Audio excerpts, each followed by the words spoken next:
రోజున హంసవాహనంపై అమ్మవారి దర్శనం చేసుకోవటం ఎంతో ఆధ్యాత్మిక ఆనందం కలిగించింది. సజావుగా వచ్చిన వాళ్ళు భక్తులు ఎవరు ఎటువంటి ఇబ్బంది లేకుండా వేడుకలన్నీ ఘనంగా జరగాలని చెప్పి అమ్మవారిని ప్రార్థించడం జరిగింది. మొన్న సుమారు 1,30,000 మంది పైగా వచ్చినప్పటికీ కూడా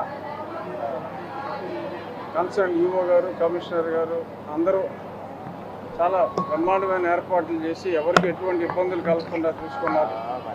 ఈరోజు ఆ సంఖ్యను మించి అసంఖ్యాకంగా సుమారు 1,50,000 మంది కూడా వచ్చే అవకాశం ఉందని అన్నారు.